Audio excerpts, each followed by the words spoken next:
চলে যাওয়ার সময় তবে চলেই এ বছরই বিচ্ছেদ হতে পারে লিভারপুল ও মোহাম্মদ সালার। মিশরীয় ফরোয়ার্ড নিজেই তা বলেছেন। লিভারপুলে এটাই তার শেষ বছর, এমন কথাই বলেছেন সালাহ। নতুন চুক্তি নিয়ে ইংলিশ ক্লাবটির সঙ্গে দর কষাকষি থমকে যাওয়ায় বিদায়ের প্রস্তুতি নেওয়ার কথাই জানিয়েছেন তিনি। 2022 সালে সর্বশেষ চুক্তি করা সালাহ চলতি মৌসুম শেষে অ্যানফিল্ড থেকে বিদায় নিতে পারেন, এমন আভাস গত কয়েক মাসেই একাধিকবার দিয়েছেন। নভেম্বরের শেষ সপ্তাহে বলেছিলেন, আমি যতটা ভেতরে আছি, তার চেয়ে বেশি বাইরে আছি। আমি ক্লাবকে ভালোবাসি, সমর্থকেরা আমাকে ভালোবাসেন। শেষ পর্যন্ত বিষয়টা আমার কিংবা সমর্থকদের হাতে নেই। এখন দেখা যাক কি হয়।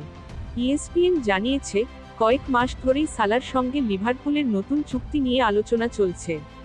কিন্তু গতকাল সালাহ জানিয়েছেন, সেই আলোচনাকে চুক্তিতে রূপ দিতে দুই পক্ষই এখনও বেশ দূরে অবস্থান করছে। স্কাই স্পোর্টসের পক্ষ থেকে সালার কাছে জানতে চাওয়া হয়েছিল, অ্যানফিল্ডে এটাই তার শেষ মৌসুম কিনা। লিভারপুল তারকা বলেছেন, এখন পর্যন্ত হ্যাঁ, গত 6 মাসে কোনো উন্নতি হয়নি। আমরা এগোনো থেকে অনেক দূরে রয়েছি, তাই অপেক্ষা করতে হবে। চলতি মৌসুমে এরই মধ্যে লিগে 18 ম্যাচে 17 গোল করেছেন সালাহ, বানিয়েছেন আরও 13 গোলে। অথচ সর্বশেষ মৌসুমে 32 ম্যাচ খেলে সব মিলিয়ে 28 গোল সংশ্লিষ্টতা ছিল তার। সালাহ এবার শুধু নিজেকেই ছাড়িয়ে যাননি।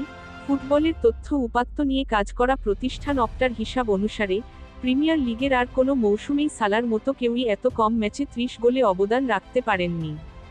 লিভারপুলে অষ্টম মৌসুম কাটানো সালাহ এ বছর প্রিমিয়ার লিগে নিজের প্রত্যাশার কথাও বলেছেন, আমার প্রথম চাওয়া হচ্ছে লিভারপুলের হয়ে প্রিমিয়ার লিগ জেতা। গত 7-8 বছরে যত সাক্ষাৎকার দিয়েছি, সব সময় বলে এসেছি, চ্যাম্পিয়ন্স লিগ জিততে চাই। কিন্তু এই প্রথমবার আমি লিভারপুলের হয়ে প্রিমিয়ার লিগ জয়ের কথা বলছি। করোনা মহামারীর সময় প্রিমিয়ার লিগে একমাত্র ট্রফিটি জিতেছে লিভারপুল। সেটা আবার ইংল্যান্ডের শীর্ষ লিগে 30 বছর অপেক্ষার পর জেতা প্রথম ট্রফিও।